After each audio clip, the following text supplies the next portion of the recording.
Hello everyone, my name is Shoin Kashi and you're watching AstroIsland. As promised, I will be showing you part 1B of our series of processing an image. Now, in part 1A, I showed how do you process an image that where it was captured for just one night. We'll be continuing our series today with part 1B, where I show you how to organize and stack images for multiple nights. Now, this video is going to be pretty much a bit short, just given the fact that most of the information was already provided in part 1A, and part 1B is just basically a cross-section or continuation of part 1A, where we're now going to organize the images for multiple nights, insert all of them or upload all of them into WBPP, and then stack them thereafter. So let's get straight to the computer, shall we? Alright, so we are on the computer now, and what we're going to do, I have placed everything in a folder called WBPP demo. Now, of course, you can place it in whatever folder that you like. You can name it whatever you like, but of course, for easy identification, and of course, for demonstration purposes for today's video, I place it in a folder called WBPP demo. And inside of that folder, we have the docs, which of course, as you remember, I explained what the docs are. Again, for 180 seconds, we have multiple nights, as we mentioned. In this instance, we did it for 2 nights. Now, in night 1, all of the dark flats, all of the flats, and all of the light frames are now going to be put together in that folder called night 1. So everything related to night 1, except the darks, are going to be placed in that folder called night_1. And I'll explain why it's titled or labeled as night_1. Then we have night 2.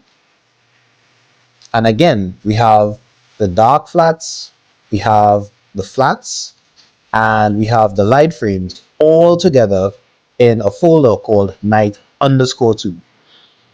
The reason being is that the word night will be our keyword in WBPP to separate everything by night.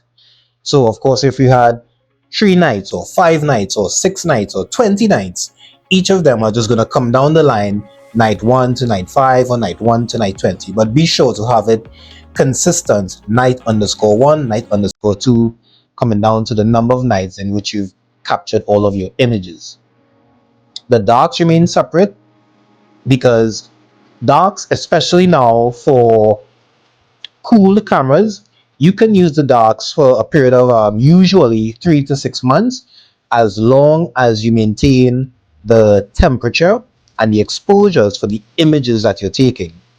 So of course, if you're going to take now images at 30 seconds, or if you're going to take images for 300 seconds or 600 seconds, then you need to have the darks equivalent to the lights. As I mentioned in my previous video, they must match up. Otherwise, you're going to get some errors. So in this instance, I have the darts that are going to be used over and over, and it's going to be used now for night 1 and night 2 consecutively or together. So now we open up Pixinsight, and I've already have Pixinsight opened up. And again, we mentioned cosmetic correction in my previous video. It quickly it deals with hot pixels and cold pixels, so be sure to have cosmetic correction set up and available inside of Pixinsight before you launch WBPP, and you're going to see why. So now we go to script, batch processing, and weighted batch preprocessing. So it's going to take a little while to load up, and now we have WBPP open. So before, in my previous video, I showed you, since it's just a single night, you can load the lights, the flats, and the darks and dark flats in separate folders. Now, because we have everything in one folder for categorized by night, all we can do now is just basically click on directory or directory, depending on how you pronounce it. And you go to where that your files are located. In this instance, I have it on the desktop, WBPP demo. And you have the darks and again night 1 and night 2. So we just click on select folder, and what WBPP is going to do is it's going to load every single thing now inside of it. And we're going to see what happens when everything loads up all together. So all the files have been found, and we click OK. And if we go to lights, we have all of the lights together, we have all of the flats together, and we have all of the darks and the dark flats for night 1 and night 2 all together. But of course, keep in mind, this is not what we want. Remember, we need to have it categorized by night. So remember when I spoke about that keyword for the folder labeled as night_1 and night_2? Because we want to categorize everything by night, where it says grouping keywords, we click inside of there and we type the word night. And we click on the plus sign to add it. And there you have it. Everything now has been categorized by night. So again, let's go back to the lights tab. And we can see on night 1, I captured 13 lights. And for night 2, I captured 51 light frames. Same thing for the flats. Night 1, 15, or night 2, 50. And the darks, we have 50 of the darks. And on night 1, we have 50 dark flats and 50 dark flats for night 2. So far everything was good as long as you have your keywords correctly set up. So once everything is organized, now we go to the calibration tab. And as before, we come here, we select, well, we can take this off because remember, we're going to use the cosmetic correction setup that we did. And where it says template, we click right there and we select cosmetic correction. So it's going to use the one that we created that we have right here. And we apply that now to all groups. So both night 1 and night 2, and of course, depending on how many nights that you have, it's going to apply to all of them. So we click on apply to all groups. And that's basically it. Again, CFA images, if you have a one-shot color, if you have a monochrome or you're using a monochrome camera, this needs to be disabled. In our instance, it's a one-shot color camera that I use, so it's going to be enabled. And usually I just select RGB and apply to all light frames. And we click on yes. Now, just to show you, again, let me just scroll across so you can double check that everything has been done correctly. So we have night 2, that all of the lights for night 2 matches up with night 2 of the flats.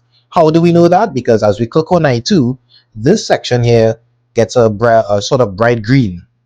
And we can see that night 2 is selected. And if we click on night 1, you can now see that night 1 becomes a bit light green, or bright green, I should say. Same thing for the darks. Now you notice that no matter which one I select, the darks remain bright green selected. It means therefore the darks apply to all of the light frames, as you can see here. And the reason for that is darks, as I mentioned before, darks can be used for multiple nights, multiple images, as long as the temperature and the exposures remain the same. And this is what happened in my instance. I didn't change anything with my imaging train, so everything is more or less copacetic. We're good to go. And these are the dark flats that now match the flats. So we have 50 frames for night 1, and of course, for the flats, it becomes selected night 1. And if I click on night 2 dark flats, it's now matching up with night 2. And that's basically it. Everything else remains the same as in my previous video. We click on select. Depending on your PC, the horsepower, as I mentioned, of your PC, you can select faster with good quality or faster with lower quality. In my instance, I have a pretty powerful PC, so I can click on apply. And then, of course, we need to have a directory of where everything is going to be stacked. I've already created a folder on the desktop labeled results. So that's where we're going to put everything. So all of the stacked images are going to go into results. And then we go now to the post calibration pipeline. Sorry, the post calibration tab, and we can see how everything looks. So for this image, it's 3 hours and 12 minutes altogether of the image being captured. And of course, we always recommend to drizzle. It's always recommended to drizzle. But of course, to get the true effect of drizzling, you must also dither, which I also explained in my previous video. So this can be enabled. I did not have any undersampling, so I can leave it at a scale of 1. Now, here's where it gets a little bit interesting. If I wanted to have night 1 and night 2 stacked separately, or stacked together, but the results are output or spit out separately, then I can come right here and click on this gear wheel, and now we're going to have by night. And it's also recommended that where it says mode auto, in this instance, if you're stacking separately, it's also recommended to select auto by night. So now, even though WBPP is stacking everything in one piece of its tool, or piece, the script itself is going to be stacking everything, the results are going to come out night 1 as one master stack and night 2 as another master stack. And if we click on diagnostics, we're going to see that no errors have been selected there. There are no errors available there. But that's only if you want it by separate night. In my instance, I don't want it separate. So I'm going to take that off. I'm going to leave it now just as one night. Enable drizzling. What else? And yeah, everything pretty much good to go. All right, and then now we click on diagnostics, and this warning will come up, and that's basically because we have drizzle enabled, and it's going to take a little longer than usual as compared to when drizzle is disabled, or you don't have that drizzle configuration setting enabled. Now also to keep in mind, if you're using drizzling, it's recommended to have a minimum of 15 light frames or more. So anything less than 15, you're gonna, sometimes you're gonna a warning is gonna come up here telling that the drizzle may not work as effective as it should, because drizzling usually recommends or usually works more effectively when you have 15 light frames or more. So more or less in our instance, everything is good to go. We click OK, and then we click on run. And of course, the message is going to come up again because that was just the diagnostics. But now we're actually going to begin the process.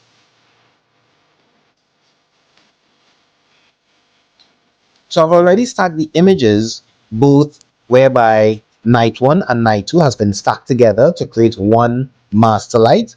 And I've also done it where I showed you before, each night will have its own master light. So if we go to the desktop and where I had the results, I created a folder labeled results. And basically I have labeled it as double and single. So single, of course, being where the two nights were stacked together as one master light. And if we go into that particular folder and we go to master, we look for the one where we drizzled, and that's where you have it, drizzle 1x. And of course, that's the one that we selected. If you drizzle it by 2x, you're going to see 2x appear in your file name. And what WBPP does is also stacks the image without drizzle, just in the event that you want to have that image as well. So you actually get two images with drizzle and without drizzle. And let's now go to the other folder where I did them separately, labeled as double. So if we go to master, we now see that we have the master light drizzled 1x. We have the master light drizzled for night 1 and night 2. Now remember I mentioned anything less than 15 frames it's not recommended to do drizzle, and that's exactly what happened here. So we only have night 2 drizzle because remember night 2 had much more than 15. I believe it was around 54, 56 light frames. So that's why only night 2 we were able to get a drizzle result. However, for night 1 and night 2, we still get that non-drizzle selection, and both of them, the output came separately. So if we want to open it up and see how it looks, we can go to File, Open. We go to where the folder is stored. Well, sorry, where the file is stored. Again, it's results.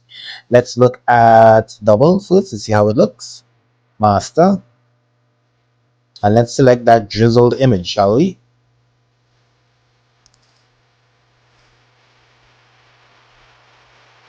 So it's going to take a little while to load. These are the rejection frames, all of the bad images. So you can just basically close that off. And if we click right here on this nuclear icon, it's what you call an auto stretch, which is just a visual representation of the image stretched, but it's not actually stretched where we know where you can now post it online or anything like that. Just a visual representation, as I mentioned. So if you click on STF auto stretch, oh, it looks green. We can't see anything, and that's because it did what is called a link stretch, where all of the channels, red, green, and blue, stretch all together. But of course, remember when we did that drop down menu, it's RGB, and usually the green is a more dominant color. So how do we fix this? We can basically come to Process, All Process, Screen Transfer Function, and we disable the link stretch. As you can see, link RGB channel. So we take that off, we click on it, and there you have it. So in this instance, just for this demonstration, we did the Seagull Nebula, but of course throughout the processing we're going to be using Orion Nebula, and the reason for that is I'm also going to show you in my next video how we do HDR.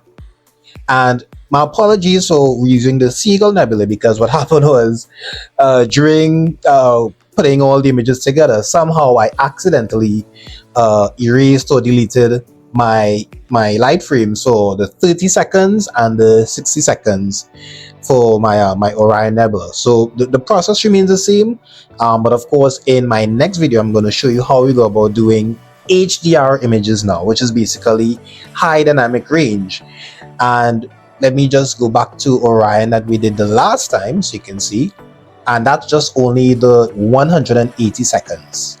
This is the image of the Orion Nebula at 180 seconds. It looks really nice. I've already stretched it using the same auto stretch. But what do you notice about the core of the Orion Nebula? It's really bright and blown out, and we do not want that. Inside of here, there's some really beautiful stars, or what we usually call the trapezium. It's about four stars. We want to be able to get or to be able to see those 4 stars, but of course it's very difficult because the core of Orion is so bright. When you capture it and you stack all of that together, it's going to be really blown out, as we can see here. But by capturing much shorter images, so in my instance I did 30 seconds and 60 seconds separately. Some people do even shorter. Some people go as low as 5 seconds and 10 seconds. But whatever method you use, be sure that when you're capturing it in those short exposures, that you can begin to see the core of Orion, and then now that can now be stacked all together. And that's basically it. So in my next video we're going to do much more explanation about HDR. I'm going to find those images, and I'm going to show you the stacked result and how we're going to put it all together and get a nice beautiful HDR image where we can now see the core of Orion. And then in my subsequent video we're going to process that all together. And there you have it, folks. I hope you enjoyed this video. I hope you were able to learn and follow along. As always, please like the videos and subscribe to the channel. By liking the video, it helps spread the word to many others who want to learn about astronomy and astrophotography. And of course, please subscribe to the channel so that you can also now get notifications when I drop new videos. As I mentioned, I have much more videos coming out in my series and many others after that. So please quick subscribe to the channel so that you can be made aware. And as always, I always close up by saying, it's not the size of a telescope that counts, it's how you use it. So thanks for watching, take care everyone, and I'll see you very soon. Bye bye for now.